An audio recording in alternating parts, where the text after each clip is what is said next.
we're going to show you what we can in a brief amount of time, how to self-publish. We'll also talk a little bit about the differences between the traditional publishing industry, indie publishing, and then self-publishing also, so you know the differences between them. Our panelists will be offering you their tips and tricks. We'll be talking about how to market your works, how distribution works, the types of vendors out there in the form of print on demand and aggregators or the indie press option, why traditional publishing is often very difficult to get into, and a lot of, especially younger writers, are saying we don't want to deal with that anymore. We're going to get the stuff out there ourselves. And the three, you know, all of us have had very, very positive experiences doing that. We'll also talk about why not too long ago self-publishing was kind of a dirty word, and why was that, and actually today why it's not anymore. It's very exciting.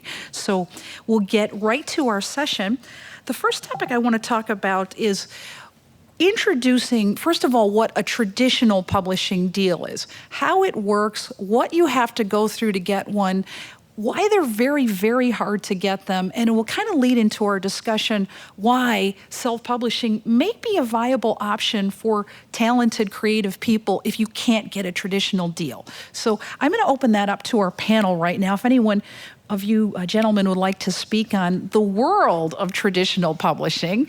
Some of us have had experiences with it, some good, some bad, and gentlemen, any of you, what do you say about traditional publishing? I guess that falls on me.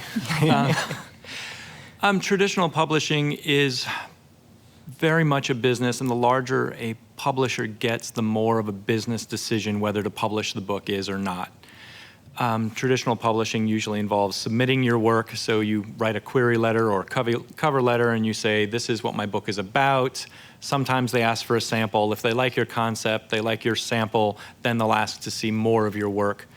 Or the entire manuscript. You typically do have to have it finished.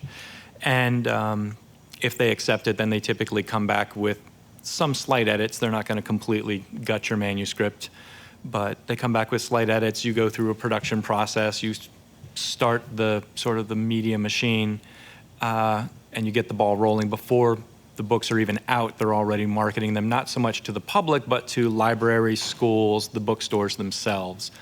Then there's the release of the book, and then the author switches and the publisher switches, and then it's marketing to the customers and the general public. If one of us out here wanted to get a traditional publishing deal, what would we have to do to get one? Well, if you want to get with one of the big 5 sort of mega publishers out of New York, and these are the ones we typically think of, are Random House. Well, Random House and Penguin merged, so they're now, they used to be 6, now they merged, so now there's 5. But Random Penguin, Simon & Schuster, that's not actually their name, it's Penguin Random House, but Random Penguin's funnier. I'm going to blank on the other 5, but they're the big 5 that are out of New York. If you want to get with them, you almost always need an agent to vouch for you. And a lot of that reason is they are getting so many, thousands of submissions a month. They can't possibly go through them all if they were just to open up the gates and just let everybody submit. So they use agents as a gatekeeper. So the higher up on the publishing food chain you want to go, if you want to go for the big people in New York, the big publishers in New York, you need an agent that can walk your manuscript through the door right to the specific editor that would be interested in it. They sort of negotiate the deal, and that's the way it goes with the large houses. Mm-hmm. Either way, if you're going for a medium publisher or you're trying to get an agent, the process is the same. You've got a query letter, you've got your sample, sometimes you need a synopsis, sometimes you need an outline. Every single publisher and every single agent typically is going to ask for a different package of things. And even if they ask for the same thing, somebody's going to want it stapled, somebody's going to want it paperclipped. You just follow the way they want it done. But the key part in the beginning is you need to find an agent that represents your work, or a publisher that represents your work. If that is you're not going to take your zombie horror Satanist novel and submit it to the Christian inspirational romance press. Mm-hmm. That's kind of the obvious one, but if somebody says, if they're a romance press, they're not necessarily going to want your horror film or your horror book or your thriller book. So you do have to match it up. And agents are the same way. They'll tell you on their websites exactly what they want, exactly what they're looking for. and what they have, and they'll say we want no memoirs or no zombies and vampires right now. They're kind of full of all that, but they'll just tell you straight up what they don't want. But you're going through the process, you're courting them. Once you sign on it with an agent, they take it to the editor, or if you're going for a medium publisher, you sign on with the publisher, and then they start the whole production and marketing process.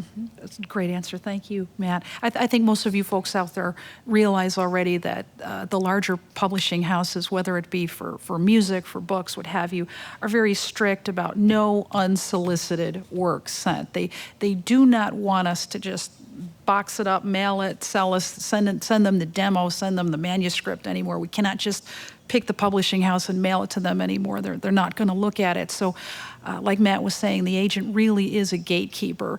And now it's getting, in some cases, so difficult that you have to get an agent to get an agent. Some of the biggest agents will say by referral only. It's getting kind of ridiculous. So can someone speak, if I do finally land that big traditional publishing deal, Penguin, for example, has taken me on, they've signed me, what would I get typically as a writer in that deal? What kind of royalties would I get as an average writer, not a bestseller, just the average run-of-the-mill, I got a deal, my first book, for example? I can talk about actually an academic book. I was co-author of an accounting book some years ago, and I have to admit, I wrote 4 chapters out of 24 in the book. I don't know if I was ever comfortable with the $180 the book was being sold for to college students because they had no choice except to buy it.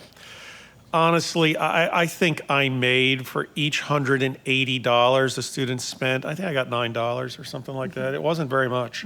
It really wasn't. Where the book that I have out right now that sells for $2, $1.99, I make $1.40 for each book sold, so it's 70 cents on a dollar. Right. Versus 4 to 5%. 70% versus 4 to 5% I was getting previously. I think that's a really important point about the difference, the disparity in royalties. With a traditional publishing deal, you're looking on average of 10 to 20% net. 15% is about average. My book deal with McGraw-Hill is a very typical publishing deal. I get 15% net.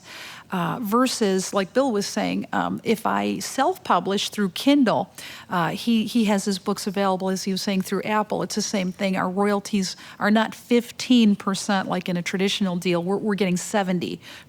And we also get to set the retail sale price.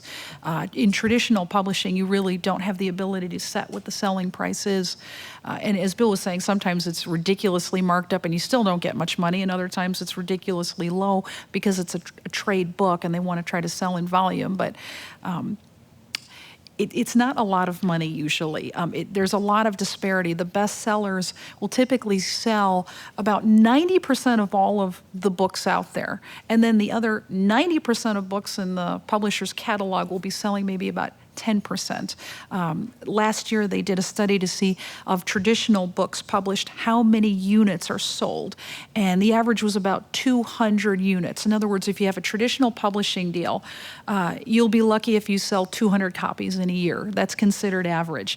If you sell 400 to 600, like my book with McGraw-Hill, that's considered a brisk seller. Not a bestseller, but a brisk seller. Woo, because I'm better than 200. I thought the numbers were absolutely terrible. When you factor into that you have bestsellers in that mathematical mix that are selling millions of copies around the world, what it really suggests is 90% of most titles are not selling anything at all. And that was my frustration with McGraw-Hill. And not to disparage a company, it's just typical of the traditional industry. If you're not in the top 10% as a bestseller, bringing in 90% of the revenue, about the only thing they're going to do is print out copies of the book. They're going to store them in a warehouse and basically fulfill orders. My experience was every time I would call the editor and say, well, at least can you guys release a digital or an ebook version? My response was always, well, that's only for the bestsellers, sorry. Well, can you do an author website, or can I do a blog or some kind of promotion, something? And I would get the same response. Well, oh, sorry, Kim, that's what we do for the bestsellers. But if you want to go ahead and do it, go ahead, as long as we approve of what you've submitted. And kind of my thought was, if you're making 85% of the lion's share of revenue, why should I be doing all the work? So kind of got me thinking I might as well self-publish, because at least I'll, maybe I'll get some more money. Interestingly, if you self-publish, the average number of books sold for the average self-publisher units per year who doesn't know maybe anything about business or marketing is also 200 copies. So I know it's kind of an interesting thing. If you do know something about business or marketing, we're going to talk to the experts in a little bit and see what the potential is. Okay, Kim, so yes, Matt. To go along with that, I've got friends who have books published with each one of the big six, even with Random House and Penguin merging. And out of those 8 people, only one of them is living entirely off of his writing. Everybody else has a job. They typically, if they sell a book, they might get, $50,000 is the upside of getting that. But if the book comes out you put a book out every year and a half, 2 years, $50,000 for 2 years is $25,000 a year. So it's still not enough to really live on. They're teaching, working in bookstores, bartending. They're still doing this. And these are people whose books are with Random House, with Penguin, coming out in hardback, paperback, audio, ebook. In my mind, they've made it. And they're like, yeah, but now I've got to go work at the bookstore. So I think what we come away with is, in general, traditional publishing is amazing if you're a bestseller. If you're a bestseller and they're putting 90% of their effort behind you and giving you the best in marketing, production, producing, promotion, artwork, editorial, it's amazing. You'll be a multimillionaire. For everybody else, the other 90%, as he was saying, you'll probably also still don't quit the day job. So that leads me to kind of move naturally into why we self-publish and why it's so interesting. Funnily enough, self-publishing not very long ago used to be a dirty word. And if you ask people of, may I say, a certain age, what do you think of self-publishing? They'd usually kind of look at you sad or, oh, I feel bad for you, or oh. And I'd like to open that up to our panel. Why did self-publishing, not too long ago, used to be a dirty word? I think that a lot of times people, if they see that your book hasn't been produced in the traditional method, they automatically make the assumption that it's not good. And I think that's wrong. As we've seen from the numbers and we've seen from where self-publishing has gotten books even into movies and other media at this point, as long as people give it a chance, if they like it, they're going to recommend it to somebody else. And the recommendation system is pretty much what the publishing world is built on for the most part. So if you can get one person to read it and they can recommend it to a friend, to another friend, to another friend, you do stand a chance. But a lot of times when it first started off, and it was vanity publishing, considered vanity publishing, you paid somebody to put your book out there. And now we're kind of in a situation where you don't necessarily have to pay anybody. You can do it on your own. You can save your money. You can use that to market yourself. And it's progressed past that, I think. But for a long time, that's where we were stuck. And to give you an idea, the university system, when they're hiring writing teachers or creative writing teachers, they take the resumes and they divide them up into, well, who's published and who's not published. They just disregard the unpublished writers. And if there's anybody in that published pile that's self-published, they throw them away too. They just don't even look at them because it's that idea of, oh, well, you weren't good enough for somebody else to publish you, so you must not know what you're talking about. I think back in the day, too, most self-published books just never sold. I mean, people would literally have hundreds of copies of their book that they would eventually just give away. And a lot of times, sometimes it just was, the book really wasn't that good. But many times the book was good. It's just my finding was they just never figured out who their audience really was. They would try to sell it to everybody. I knew a guy years ago, he was on a submarine, World War II, and he wrote a little 100-page book about his time on the submarine, and he went around to VFW halls and veterans organizations selling it, and he sold a lot of copies because he knew his audience. That's not a book the general public buys, but I think with self-publishing, we all knew a lot of people that just had books printed and never sold them. Gave it a negative connotation. It's like self-released albums years ago. Bands go into studio, local band, do an album, have an album release party at some local club, and that's pretty much it. Then the band broke up. Try to sell an album from an unknown band that no longer exists. Yeah. And with vanity presses and vanity publishing, as our panelists were saying, that the difficulty was you were really working with a printing company, the same kind of company that you pay to make business cards or flyers. And usually the problem would be, too, they would have a minimum print run. So you're talking about they would come to you and say, you want to publish your book, or like Bill said, you want to get your CD or your album out there. They'll be happy to do it, but they're like a printing company, and they'll tell you, something like, well, we have a minimum print run of 1,000 copies or 2,000 copies or 5,000, and you're paying a unit price anywhere of $1 to $10. So right off the bat, you yourself, as a person self-publishing, would have to come up with $1,000, $2,000, $5,000 that you'd invest, and then a truck would pull up with hard copies of your book or your CD or whatever it was. Now you've got dozens or hundreds of boxes of this. And it got even worse because they didn't provide any sort of distribution. They never provided any kind of retail sale codes. There was no barcode. There was no ISBN number. There were none of the kinds of retail sale codes you needed to get into the wholesaler and the retailer channels. If you were to take your box of books, I'm going to be enterprising. I'm going down to the local Barnes & Noble. I'll sell these. You'd have a purchasing agent ask you, who are you? Are you the distributor? No, I'm the publisher. I'm the author. I self-publish. And they'd pretty much show you the door, politely maybe not. They only buy through wholesale catalogs or through distributors. When they find out on top of it, you don't have any retail sale codes in there because basically these are just being printed out like copies. They can't even get them into their system. So as the guys were saying, you've got maybe thousands of copies and you're trying to sell them. You know the drill, out of the trunk of the car, the garage sale, the flea market, or going around yourself. And it was really untenable. Even people who try to sell off their website, you really have to have a lot of web traffic in order to be able to do that. So self-publishing, when it first, in the earlier years of it, was also a very, very difficult option for people to do. Now, at this point, it probably sounds very gloomy and you're thinking, why are we here? But now we get to the good stuff. We actually talk about what is self-publishing today, and we get to the wonderful world of print on demand and aggregators, a new business model, not even quite 10 years old, that has changed everything. All of us use this. This is why we like self-publishing. Now we're going to tell you the fun stuff, the good stuff. And if I can start with Wes and then go to Matt and go to Bill. Gentlemen, can you tell us about the print-on-demand or aggregators you used, what they are, what they offer, the features, and your experiences with this new type, this new breed of self-publishing? Absolutely. If you are somebody that likes instant gratification, and you're somebody that is a control freak, self-publishing is for you. Not that we know anybody like that. No. There's not a whole bunch of them up here. It really self-publishing gives you the flexibility to pretty much put the project together the way that you want to do it, release it when you want to release it, and market it the way that you want to market it, which is really powerful stuff. When you give up that freedom to a larger company, you may not necessarily agree with all of those decisions that they make. In my experience, I self-published through using a print-on-demand called Lulu.com, which is one of the big ones. I'm sure you guys have heard of it. Just simply because it met the price point that I was looking to pay. It met the specifications of the book that I had in my mind that I wanted to print, so that's why I chose to go with them. Excuse me.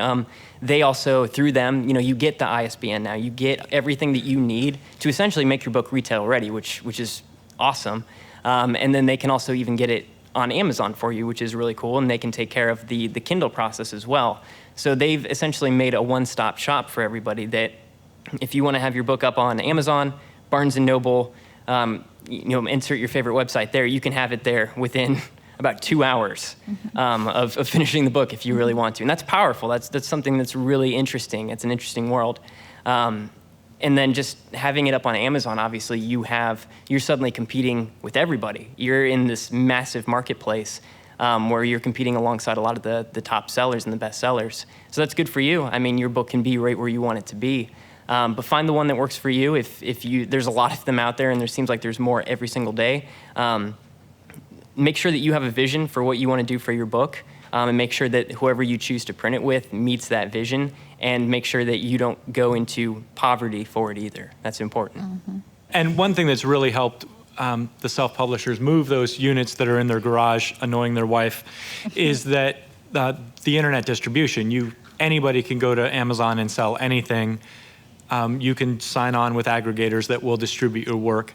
It allows you to sell not just nationally, it allows you to sell internationally. Mm-hmm. It's amazing when I start getting sales from India and Nicaragua, and it just blows me away when I get these sales from all over the place. I use a print-on-demand service called Lightning Source, and what print-on-demand is you get the file ready, you upload the file to the printer's server, but they don't print any books. They don't have any minimum. They don't print 100, they don't print 1,000, they don't make you print 5,000. They just hold the file. Then when you want books or when somebody orders books, they print however many were bought. So if I want 10 books to come here and have a little table on the side, I could just put in an order for 10 books, they spit out 10 books and mail them to me. There's no overhead of doing a print run of 5,000. Granted, even if you get each book for $2 and you print 5,000, that's 10 grand. That's the max on most of my credit cards. So if I can print 10 for an event, then I'm only out the whatever money that cost, and I make that back up. Make that right back up at the end of the event. Whether somebody buys it online, they print one, they ship it to them. That's the beautiful part about print on demand is it eliminates that overhead of having to have stock and warehouse space and warehouse rental and all of those things and the large delivery charges. I use Lightning Source, which is owned by one of the largest book distributors in the world, which is called Ingram. So instantly my books are listed in Ingram's catalog, and then they go into the international database for books in print, and they show up just like Wes's on every single website and every single bookstore. You can walk into Barnes & Noble and they say, yes, we can order this book for you, we just don't have it on the shelf. And that's because getting it actually on the shelf at Barnes & Noble is a totally different routine, but they're available on barnesandnoble.com. Thanks, Matt. Can relate to what Wes was saying about the financial risk. In the world of investments, we look at what's called the risk-reward ratio. A book on stock trading, I was well aware, might sell 0 copies. Well, I figured I'd sell 3 copies. I'd buy it myself. My brother said he'd buy it, and Kim said she would buy a copy. But, I just didn't want to put a lot of money out into it. I've seen people do that over the years, $10,000 for something that sells nothing. So I was looking at a mechanism that I could potentially publish a book at very little financial risk. And I saw that iBooks Author had come out from Apple. And I'd used Apple devices and still do for many years. So I thought, well, that could be a place to try. So basically, I published it on iBooks Author. Initially, it was designed to be available only on an iPad. Now, we're well aware that most people do not have an iPad. So once I had it completed for the iPad, I then reformatted it for Kindle, which at the time was a little bit of tedious work. It was a lot of just get in there, plug this and that. Well, now this doesn't look right. I got to fix that. So I also use Amazon Kindle, and also for the hard copies, I use CreateSpace, which is also Amazon.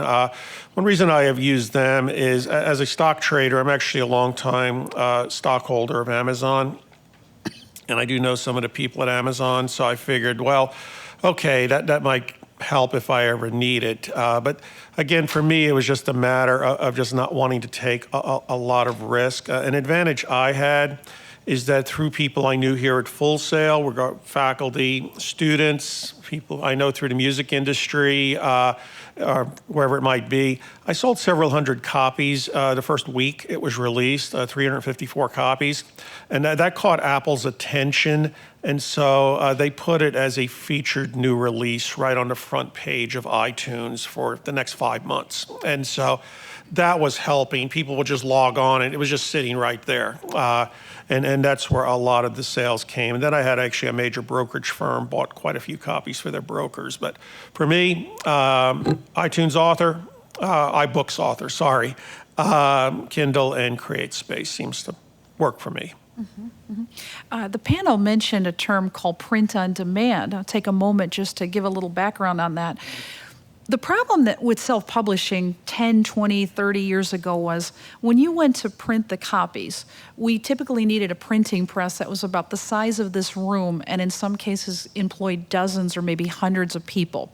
Typesetting was a very laborious process where a person would literally have all these little alphanumeric characters that they lay out in a tray to literally spell out every single word on every single page of the work. It was very tedious and time-consuming. And it was very expensive to do the layouts and the graphics and all that. So this was the situation why they would typically have these minimum print runs of 1,000 or 2,000.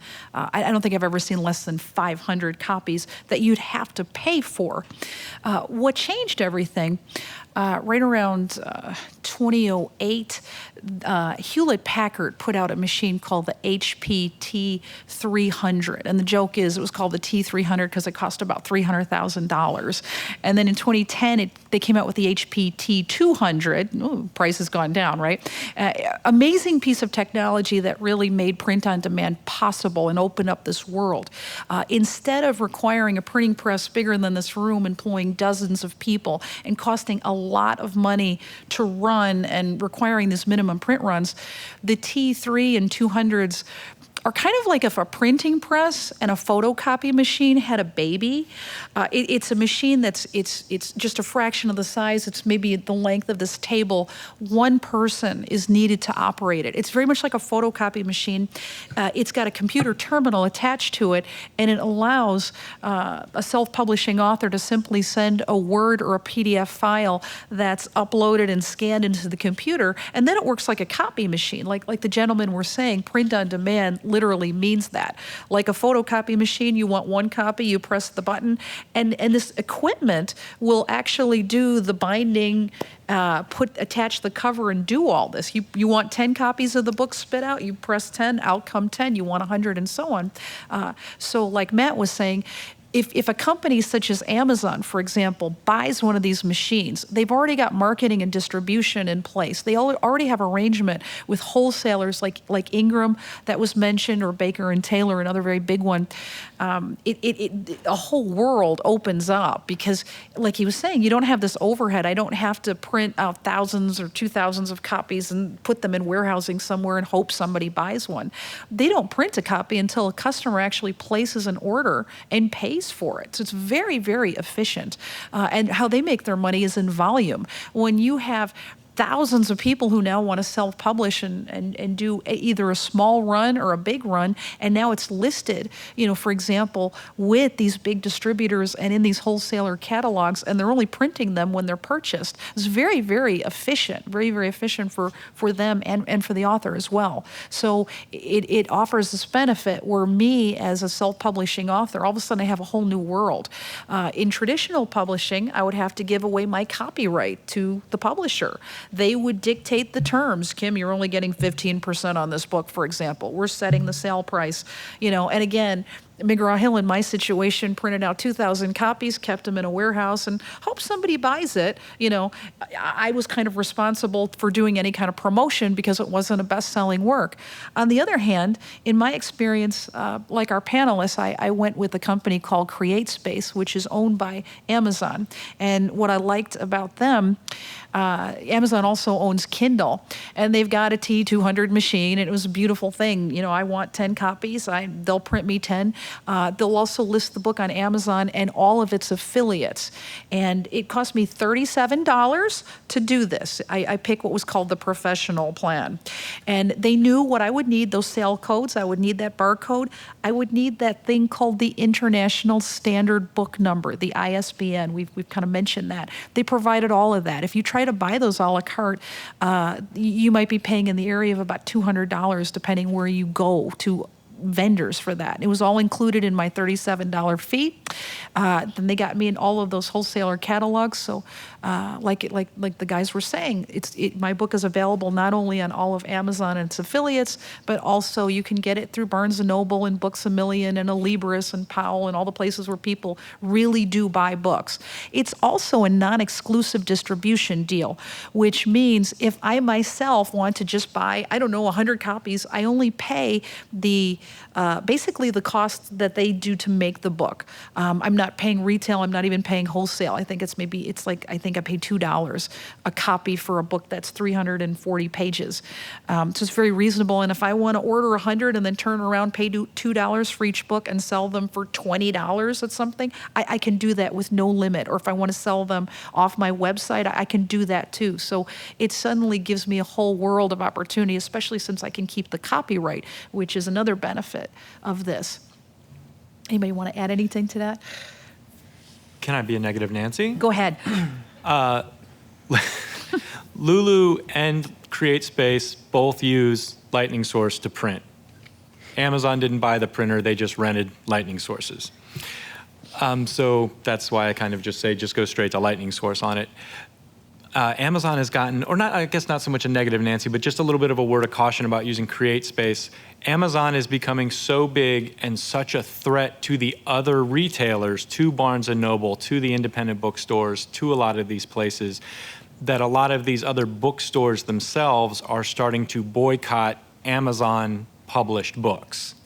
So if they have the CreateSpace as the publisher, Barnes & Noble, if you walked into the store, might reject it. They might say, oh, we can't get this, just because they're trying to limit Amazon's great reach of their distribution.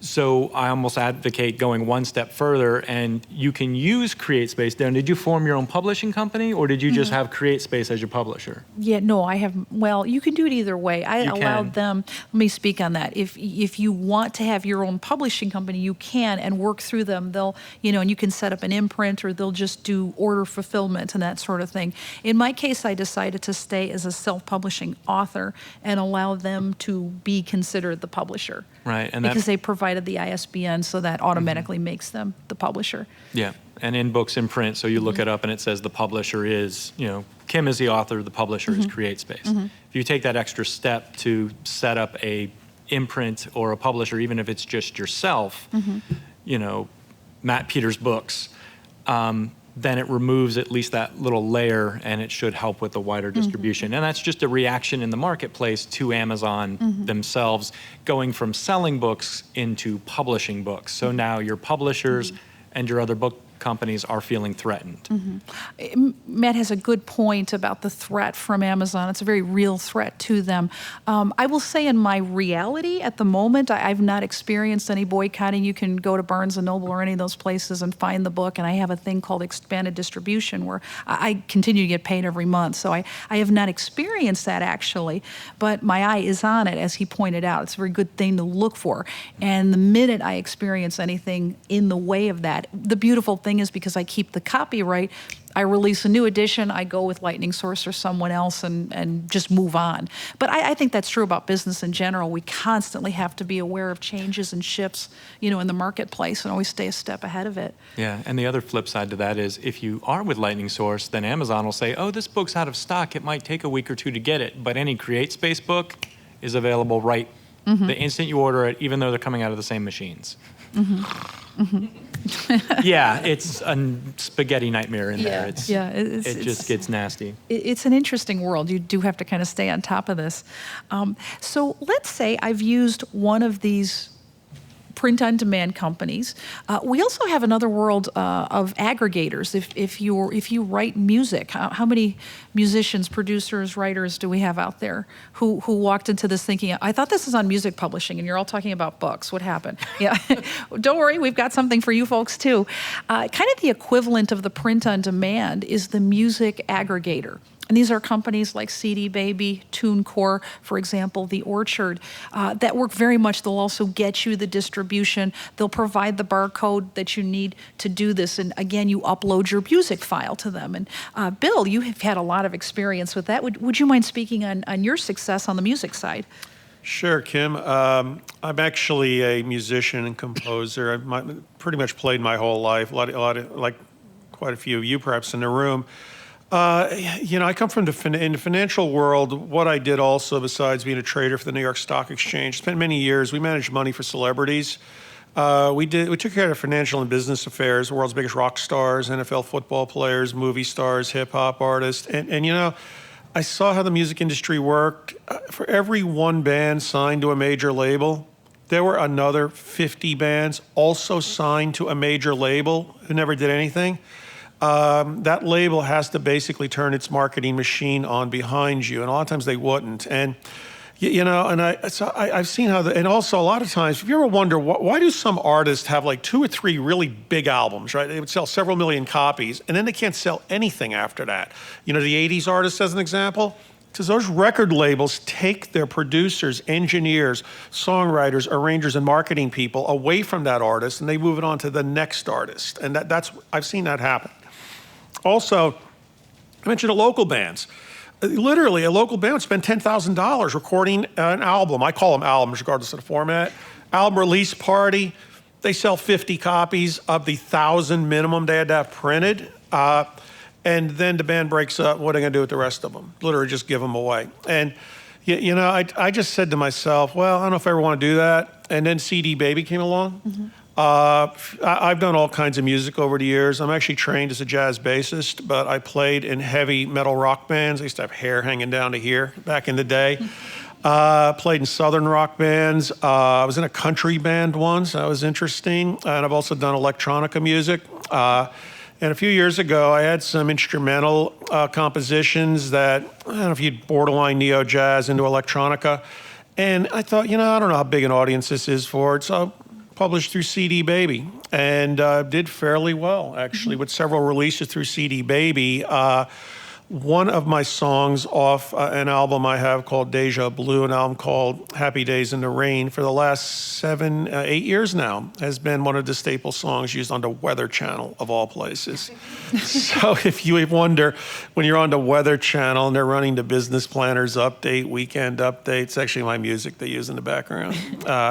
Last year, I got a huge royalty check about a year ago, out of nowhere, in mailbox. It was for thousands and thousands of dollars. My music was used 4 songs on a TV show called The Elite Modeling Agency, making the Model World Final television special.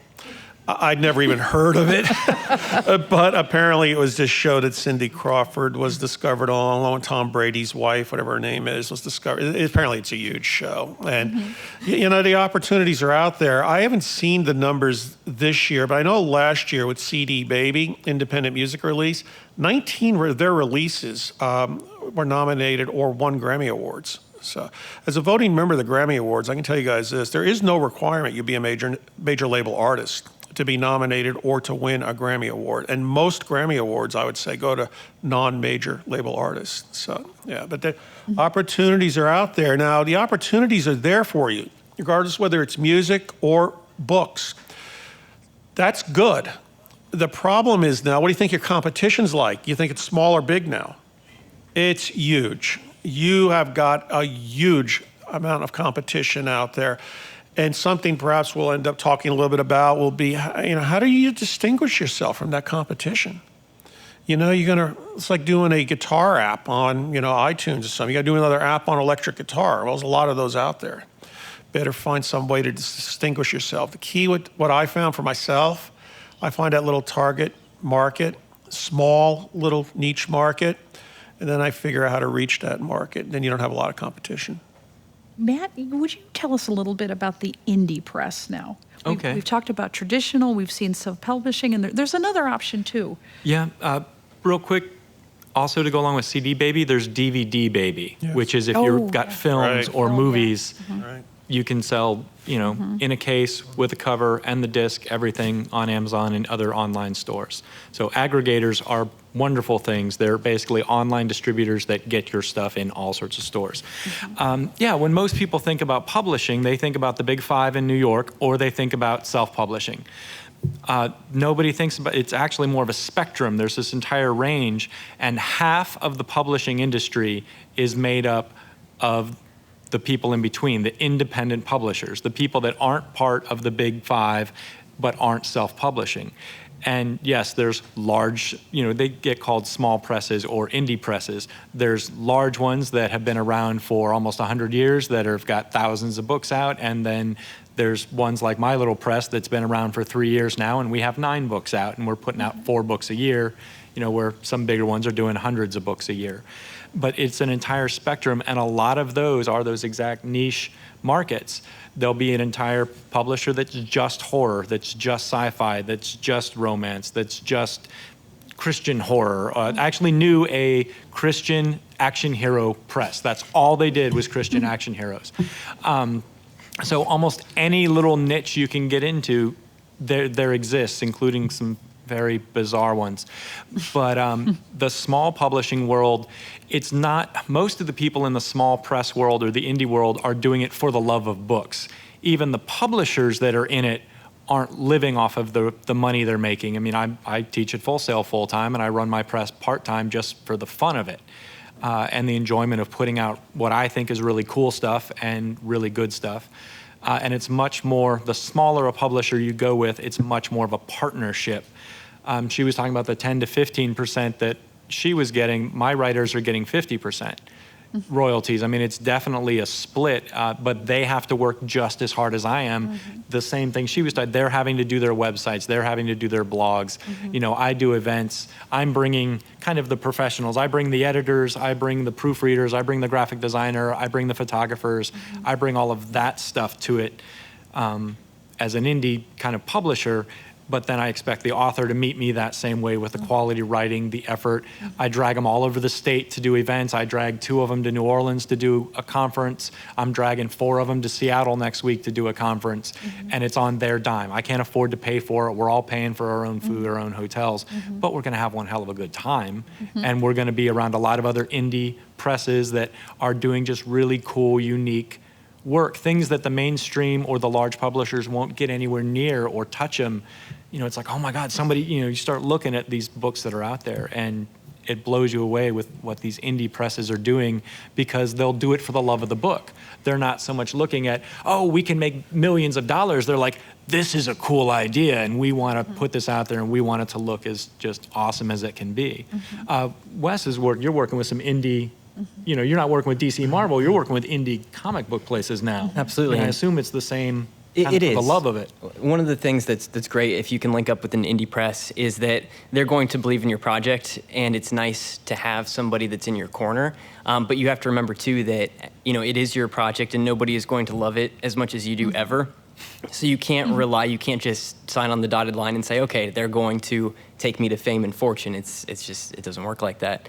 But the other, and I have to play buzzkill too a little bit because I've worked with quite a few indie publishers at this point, and one of the things that, even regardless of how passionate they are, regardless of how much they want your book to succeed, you'll see that there are people that their idea of promoting a book is to send out a post on Facebook or to send out a tweet, and that's their promoting the book, and you have to kind of step back and say, well, you know, I can do this and not give them 50% of my money.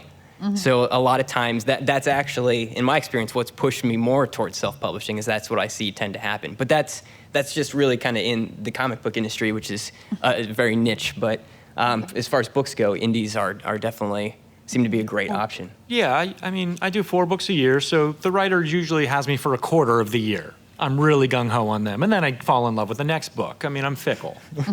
But no, I do carry them along. I'm still pushing books, you know, as much as I can if new things are happening. But yeah, you can totally see that. Oh, I did a tweet. Well, the life of a tweet's 45 minutes if you're lucky. You know, you've really got to be out there pushing this stuff. You know, Wes, speaking of comics and sort of the future of the industry, what is your feeling about the sort of hard copy versus online fate of the genre and the direction you'd like to go with publishing? Well, I think the fate has already been decided. It's all moving digitally. Just it's a little bit behind the ebook world. Comics were a little bit late to the party on figuring out how they wanted to distribute themselves. I don't know if anybody is familiar with the Comixology platform, which is about, I'd say, 4 or 5 years old. That's kind of how everybody's approaching it now. It's great. You're essentially getting to play alongside the Marvel and the DC titles, even if you're a self-published book, which is really cool. So it kind of gives you all the benefits of being on Amazon, but the people that are going to that website are specifically looking for comics. So you stand a way better chance of being seen just right there. You'll see that you'll probably start to see the death of the monthly magazine floppy comic book that we've all kind of known. You'll still see people selling the trade paperbacks. Those are something that libraries still stock. Those are something that you'll see in bookstores. I do kind of fear for the actual comic book shop itself. They're not doing so hot right now. So if you do like those, make sure that you go there often and buy from them. Yeah. Help them out. Help them out, right. Bill, one time you had mentioned that the 3 keys to marketing effectively is good content, good distribution, and good marketing. Yes. And I'm going to assume that, all of us here have good content. If we don't, well, why bother? And if we're using a good indie press like Matt's company, for example, or we have a good print-on-demand or aggregator like a CD Baby, or I'm very happy with CreateSpace, for example, we've got distribution set up for us. I'm going to get into those wholesaler catalogs where I can be picked up by the retail giants and so forth, but the marketing aspect. Bill, could you kick us off discussing what do you do for marketing for your works and what do you think is important? And then if we could also hear from Matt and Wes on that. Sure. The key number one is you have to define what you do. I am not a novelist. I don't write novels. I'm not writing really historical novels or history books. I am writing business books, finance books. Same thing in the music world. Somebody says, what do you do? Everything. I play everything. I say, play some Mozart. I don't play Mozart. Play reggae. I don't play reggae. And quit saying you do everything. What do? I do death metal and speed metal. And that's not everything. All right, anyway. But you define, what do you do? What do you do? And if you're not sure, ask other people to tell you what you do. Let them read your stuff or listen to it. They'll tell you what you do. Then number two, you figure out, where's your audience? Where is your audience? In the music industry, all you have to do is look at artists similar to what you do and look at where they do their concerts. Where they play their shows, especially the bigger shows, is where their audience is. And number three, then you figure out how to get there. What is your distribution mechanism? So as far as marketing, unfortunately, and this is not a new concept, most advertising marketing dollars are wasted on people who simply don't care. That's why billboards don't generally work very well. You could have a great book, music project, put it on a billboard. Most people driving by are not music fans, book fans, or if they are, they're not interested in what you do. The key is figure out to get the biggest bang for your buck with the marketing. And also, how are you going to measure results? Marketing people can always spend money, but if I ask a marketing person, what's the objective of this marketing campaign? We're trying to increase consumer awareness for our product. Great. How you plan on measuring that? As a financial person, I'm asking them that. They're like, as opposed to this. What's the objective of your marketing campaign? To acquire 1,000 new customers. What's the objective of your marketing campaign? Sell 1,000 books. What's the objective? Sell 1,000 CDs. See, measurable. And then you know if it's paying for itself. That's the key. As far as how I marketed my book, to give you an example, there are a lot of people out there who charge to give investment advice. You see them on TV, you see them with their books and seminars and all that.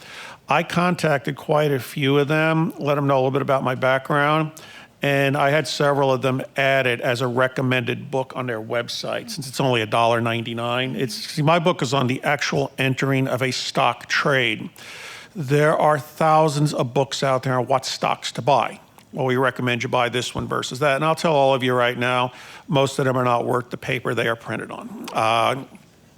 There are a few good ones, but not most. But there was none on the actual entering of the trade itself. Regardless whether you have millions of dollars in a brokerage account or a few $100s just starting out, when you go to buy a stock, whether it's E-Trade or Charles Schwab or Merrill Lynch, a drop-down box appears. Market versus limit, fill or kill, immediate or cancel, do not reduce, all or none, all these qualifiers, and most people don't know what they mean. Even the brokers at these brokerage firms don't know what they mean. So I wrote a book. They just say, oh, we don't use those. Well, yeah, because you don't know what it means.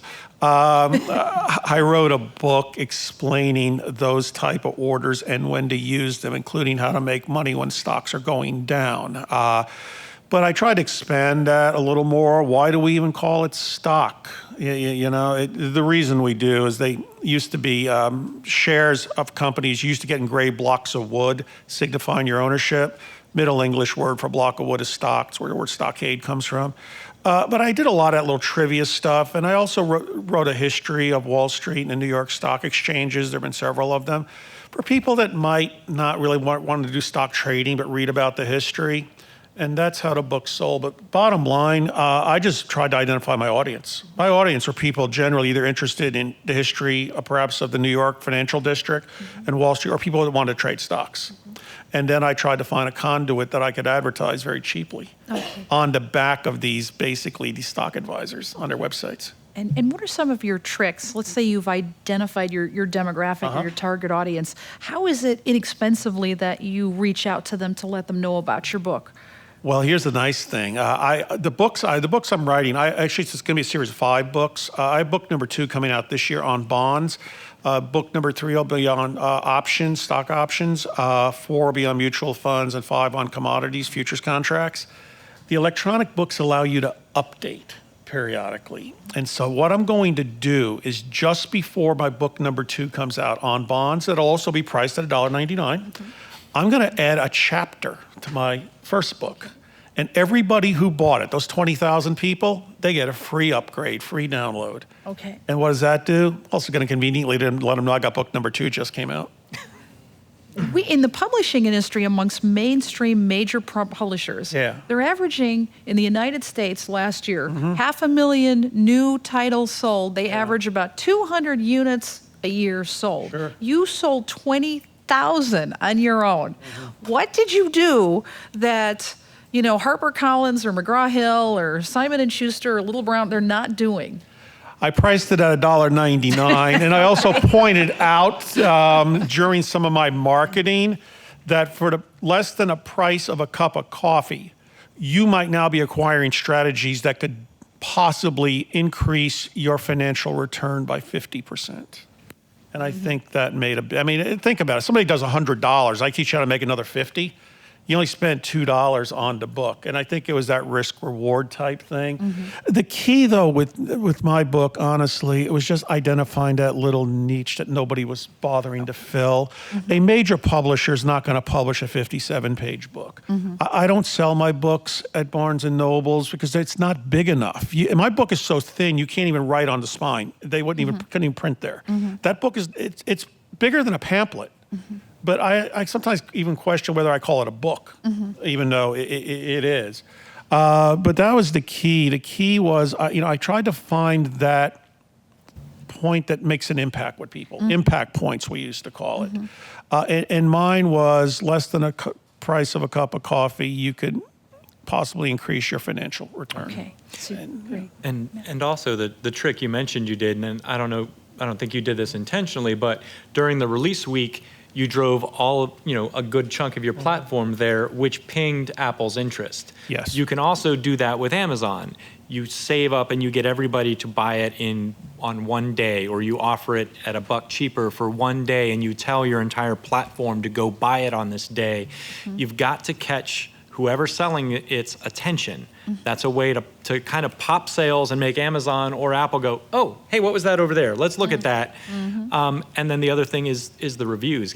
Getting over 20 reviews is when Amazon starts paying attention to your books and things like that. So, yeah, that get their attention, whatever it takes. I remember 19 years ago, before you guys were even born, late 70s, we heard about a band from California, from Beverly Hills, California, called Mammoth, and they were drawing 6,000 people to their concerts, unsigned band.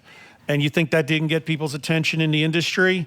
So that band was then signed, and it was decided to marketing people. You guys are from Beverly Hills? Yeah, that's not bad. You're now from Pasadena, California. It sounds better. And they renamed that band Van Halen. And but that band was already drawing 6,000 people per show before they were signed. But you get their attention. And what I did, I've got over 1,000 Facebook friends, and I put the word out on Facebook, here at Full Sail, friends of mine in the financial industry, and I was able to generate that level of several hundred sales the first week, and it caught Apple's attention. And what the key is with these in the entertainment industry is if you can get these companies to turn their marketing machines on behind you. I mean, that's a whole big part of it. And when Apple put me as a featured book right on page 1, and I've got those screenshots I've saved. I mean, bang, there it was. It's every day. 50 years ago, you had the Beatles releasing music since October of '62. No attention in the United States. Then their fifth song, I Want to Hold Your Hand, independently, radio stations began playing it. January 64, Capitol decides to turn their marketing machine on, and we all know what happened after that. That's to get their attention. Once you get their attention, in a positive way, by the way. Don't. I could tell you stories about things people have tried, no. And then the world opens up to you. How does the Amazon ranking work? What is required in that Amazon ranking? Because I know it's like a mathematical formula. It's a combination of reviews, traffic, individual sales for the hour. I mean, Amazon reevaluates the sales hourly. So when somebody says, I was an Amazon bestseller, well, yeah, for how long? You know, for an hour? I mean, most people can be an Amazon bestseller for an hour. You just get 5 friends to order the book that hour. But Amazon, it's a lot like Google. We're not really sure how they're doing it. It's like saying you have a #1 selling album, and what, the polka charts? Yeah. In what? Hi, my name is Nene Rodriguez. I'm in the film program, and I've come to realize, obviously making movies requires a team, a specialized team. In this case, though, we keep talking about self-publishing. I feel like there's no such thing as anybody who's just self-made or just makes it on their own. What kind of team players or team members would you need to make this plan more viable and successful? Well, I'll start there was mention, Kim said, you can have it up there, or no, Wes was saying within 2 hours of finishing the book, you can have it up there. I suggest you give it to somebody to read first. Like, you need an editor. If you are not a really, really good graphic designer, you need a graphic designer. You need the pros behind you. You might be the writer, but you need to respect the other people for what they do. You need the graphic designer. I'm the worst at writing the back cover blurbs, the marketing copy that he was good at, and I know I'm bad at it, so I give it to somebody else to do. You do have to assemble your team and let people who have a specialty do their specialty. I mean, Wes writes the books, he doesn't illustrate them. Correct. I mean, you have to, in the comics world, you have to find somebody to work with just right off the bat. You're only half of the puzzle, but find people, surround yourself with people that are also supportive. And I think one of the other things, to add on to what Matt said, is make sure that everybody that's involved with the project is also actively working to promote the project once it's done. Make sure that the illustrator is promoting the fact that they have a new piece of art out on the cover. Just think logically and make sure that you're not missing any piece in the grand scheme of things. That's right. Assemble your dream team. You probably got, especially among students here, you've got people that you probably know who are good, as the guys were saying, in editing and graphics and so on. And in addition to getting your dream team or your kind of advisory board of friends or pros in the industry too, to help you, be courageous enough to listen to their opinions and follow up on it. When I was editing my book, for example, I had some of my teacher friends as my dream team to do the editing, and I told them, take out your red pens and be as mean as you want. They were delighted, right? They were. The book went through about 4 or 5 different edits, and it's, for all of us, it's difficult to take that sort of criticism. But if you're brave enough to trust your dream team and follow up with them, by the time I did all of their edits, their comments, filled in the things they were looking for, and read the final edit, and then compared it. You know how that is with the first draft. I'm like, I can't believe I thought the first draft was good, right? So. Yeah, and I mean, everybody in this room has got a massive advantage over anybody else who wants to self-publish simply because of where you are. One of the best things right now, one of the hot things, is a book trailer. Well, gee, do I know of any film departments right about 100 feet from here that could do a book trailer for me? I mean, you just need to start passing out your card to everybody. Exactly. Like, hey, I'm in the film department. Who wants a book trailer? Exactly. I mean, use the network that's here. Right. Don't go just to the parties in your department. Go out, network. I mean, we need to have socials that are getting everybody together for these different elements. Yeah, because the team you could form here is insane. Yeah, I made a book trailer, in fact, using just the iMovie software that comes on all of our Macs that we have. I didn't even know how to use it, but 6 hours later, I fumbled around and made this little trailer. And also, it comes with all of the sound effects and the music that are all royalty and license free. You don't have to worry about that either. That you can just use in it. So even if you're not a filmmaker or you don't have a filmmaker friend, you have software in your computer right now that you could use. And trust me, if I can figure it out, you can make it way better. Hello, my name is Ivan Albino. I am a media communication student. For someone who has a book that has colored illustrations, which publishing source would work better, if any? Since Lightning Source is renting their printers out to CreateSpace and Lulu, Lightning Source for themselves holds on to the most recent advances. So to get the best color or the cheapest color options, right now Lightning Source is probably your best bet on that. If you want to do a sort of a soft release, ebooks are awesome because most ebook readers are in color now, and you can just go straight to doing the ebook as color, and it'll save you even the investment on the print run. Yeah, that's how I did mine. A lot of the pictures in my book, I try to include at least one picture per chapter, are in color, but it's because it's ebooks. So yeah, seemed to work fairly well that way. I mean, even the print copies came out fairly well also. But, you know, I was using a lot of historical type pictures also that were in public domain from, like, you know, a painting of the New York Stock Exchange from 1797 or something. So it wasn't going to be that high contrast like that you would have something for today anyway. It's a painting or something. But yeah, I agree with Matt. The ebooks, color away. Oh, hey, I'm Landon Luke. I'm in the creative writing program, and I wanted to ask, once you find that niche that you can really write for and finding an audience, if you ever want to go out of that with things such as a pen name or some sort of way of, should you try to separate yourself from that, or should you just embrace it? And if you go out of it, just take ownership of it and say, oh, I did this too. I would take ownership of it. I mean, it's you. What I have found is, you know, I would look to go to one step over from where you are. As an example, you know, I can write business books. Well, maybe I would go one step over now to some kind of, I don't know, coin collecting book or something, as opposed to suddenly I'm trying to, you know, jump into Wes's world with comic books. I am a big comic fan, Wes, just so you know. I got to meet Stan Lee 20-something years ago. It was like one of the highlights of my life. But I met a guy in New York. I gave him a tour of the New York Stock Exchange. He gave me a tour of Marvel Comics, so I got the better end of the deal. It's a good trade.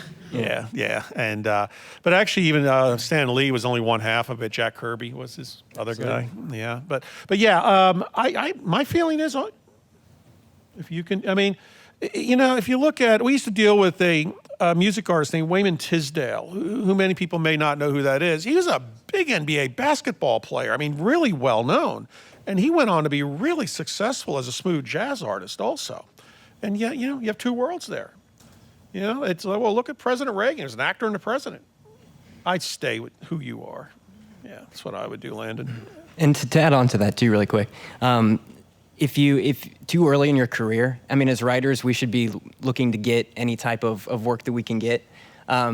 If you go under a pen name too soon in your life, you're essentially cutting off half of your business. So you don't want people to have to find two different books by two different authors. You want to keep it consistent. You're building a brand as a writer. So I would also follow Bill's recommendation and be proud of everything that you create. Generate it under you. Build your brand. And if you want to try other things, don't feel bad about that. Yeah. You know, from a legal standpoint, too, using a stage or professional name or a pen name also sometimes is a pain in the neck. I've got clients, and when it comes to set contracts, bank accounts, those sorts of things where you need your legal name and you're messing with an alias, trying to get royalty checks, IRS, tax implications. Trying to get booked at a conference. Yeah, Sorry, yeah, I run a writing conference, and we have many tricky. people with pen names. It's tricky. It is a little tricky. It does add one more level of complication. Now, for certain types of brands, I suppose sometimes, you know, a really cool pen name, you know, is just perfect. But yeah, do be aware that there are some business and legal complications too that go with that. Yeah, do that little step and see if you can carry your audience with you. Hey, if you like this, I'm going to try this a little bit something different on the next thing, but you know, the writing is still going to be you. Hello, my name is Dmitry Fedorov. I'm from Digital Arts and Design degree program. I would like to know how much freedom of customization I have if I print through Amazon. Like, can I customize the paper to use this? What different sizes they have? Yeah, do you have some like an art book or like a coffee table book or a photo book or something like that? I'm thinking about magazines. Magazines? then my experience, for example, you said Amazon specifically, and that would include, for example, CreateSpace. I can tell you what they have. They offer a number of, about 24 different templates, first of all, for your cover art, and a library of about 14,000 royalty-free photographs you can use. If you have your own artwork, you can certainly download that. But as far as the formatting for the inside cover material, there's not a lot of flexibility. If I were doing an artistic book, or I needed a particular type of paper, or it was very, very, I needed InDesign or something like that, I probably would not go with them. You mentioned a magazine. There are actually print-on-demand companies specific to magazines. Udo.com, MagCloud. Oh, gosh. I wasn't thinking of magazines, so now off the top. Anybody else think of some others? All right, you could probably do it. Yeah. There's even a lot of comic book POD places might even be able to hook you up and make a really cool thing, because especially they're used to working with colors. And if you want it to pop, there's a lot of those. Just Google what they have available. You'll find a handful of great ones. Magplus.com is another really good one. They have all Adobe InDesign layouts and templates. If you have your own, you can import also all of your material. If you want to include your own code, you can do that too. You have probably the greatest flexibility. And then they'll also act as an aggregator. They will distribute you across Kindle, iBooks, and so on. So you might want to check out a print-on-demand specifically for magazines. Yeah, but you're going to want to stick within a common format. Don't try to say, oh, well, everybody else is doing 8.5 by 11, so I'm going to do 8 by 10.5. Because then it's just going to be more expensive, and you're just throwing a complication in there. If the industry is doing this, if magazines are this size, then from the get-go, just go with that size, because you don't want that many variables. The more variables you throw in there, the more expensive it's going to be, and the harder it's going to be to find somebody. Hey, my name's Mike Menifee. I was in the creative writing program. I graduated in December. I just came back for this. This is actually a little bit more focused toward comics.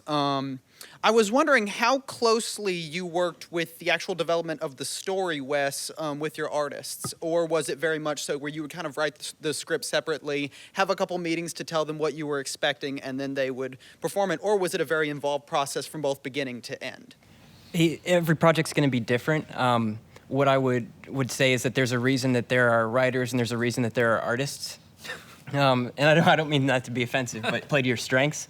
In my every project that I've gotten through to completion, I've actually brought a complete finished product to the artist ahead of time. So they've been able to read the entire story before they ever signed on, and that was very valuable because they knew exactly what they were getting into. Now, how they interpreted that along the way through their art, that was completely up to them, and we worked more on that as a team. So I would say the more you can give them up front, the less wiggle room that they have to potentially turn it into something that maybe does not follow your vision.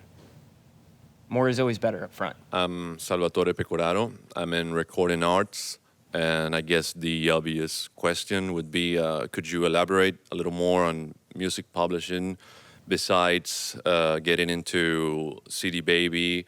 I don't know, maybe how do you land an awesome royalty check like you did, or anything, any guidelines you might? Yeah, absolutely. To give you specifics how I did it, I'm not saying these are the only guys out here. Musicdealers.com has worked really well for me. Salvatore, what they do is they've been able to place my music quite a few different places. And it's the same thing. Once you get a little bit of success, then you got their attention, and they're pushing new stuff and pushing that. That worked well for me, musicdealers.com. But there are many others. I mean, CD Baby tries to push stuff, but that's what I would say. Find something out there. I'm told it's easier for them to push instrumental music versus these guys anyway that I'm dealing with versus with words, because they can place it so many different places. Some of the other areas they've got me hooked into, they had a restaurant chain in South America that was using my stuff for a while. I didn't quite get all the details. But yeah, musicdealers.com. There's actually a book out there called The Songwriters, I believe it's called The Songwriters Handbook or Songwriters Almanac. Yeah, Guide to the Marketplace. Yes. And that's a pretty good book. You got to be careful. Some of the information's out of date, but the key is, especially when we're talking about the niche markets earlier, those are much smaller markets, and people tend to stay in their positions a lot longer. I found that, if you're a smooth jazz artist, as an example, you kind of get to know who's out there, the DJs at the radio stations, the publicists, the club people. And that book's good for that with context, too. But specifically, to answer your question, musicdealers.com is who I've been using. All right, hello. I'm Josh Alicia from the Game Art program. One question I had specifically was, if you want to make your own publishing company to dish out its own stuff, how would you go about that actually? You have to set up a legal entity. I would suggest meet with a lawyer. This is one of the things I do for my clients, for example. You have to decide what sort of business entity is appropriate.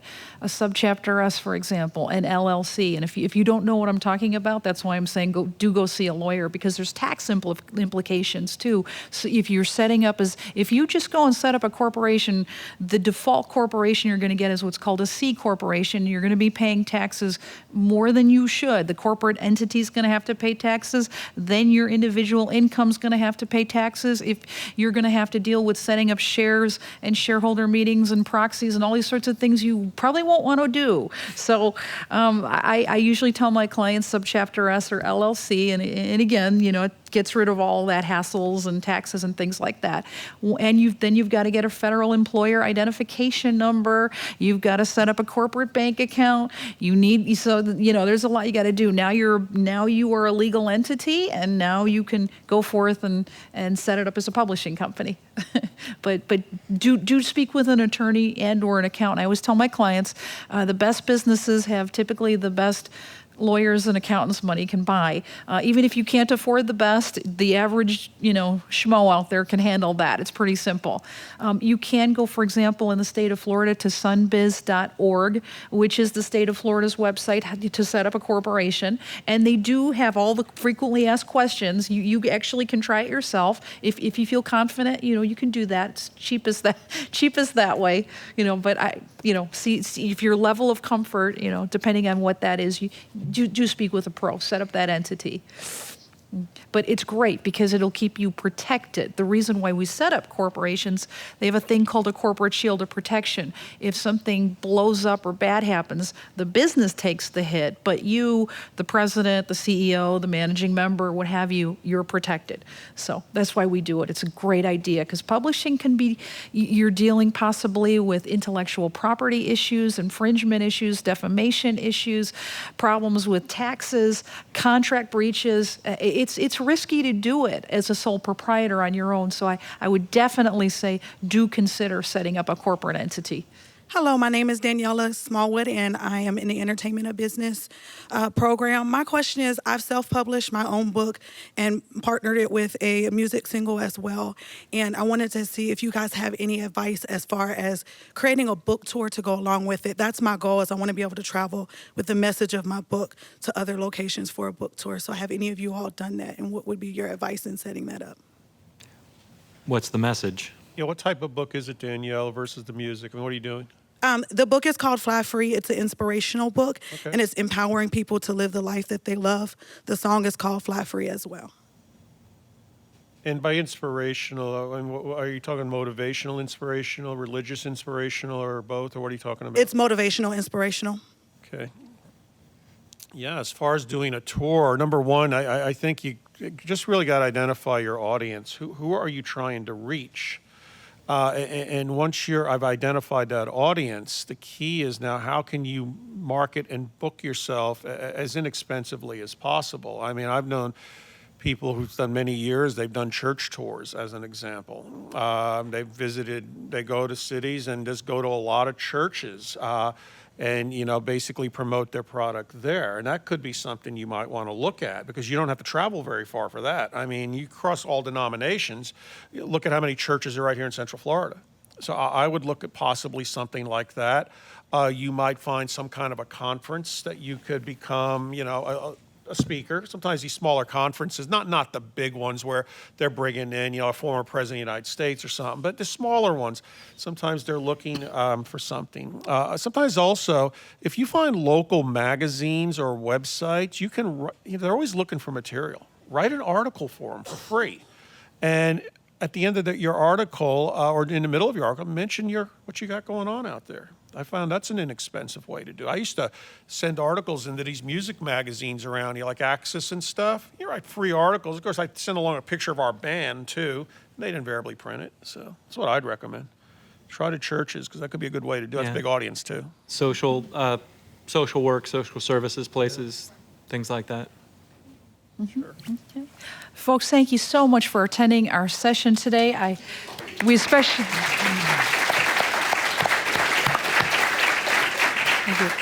I especially want to thank our panelists today, Mr. Wes Locher, Mr. Matt Peters, and Mr. Bill Thompson for their invaluable knowledge and expertise. Again, we'll be around for a few minutes for a few more questions. And thank you again. Have a great day.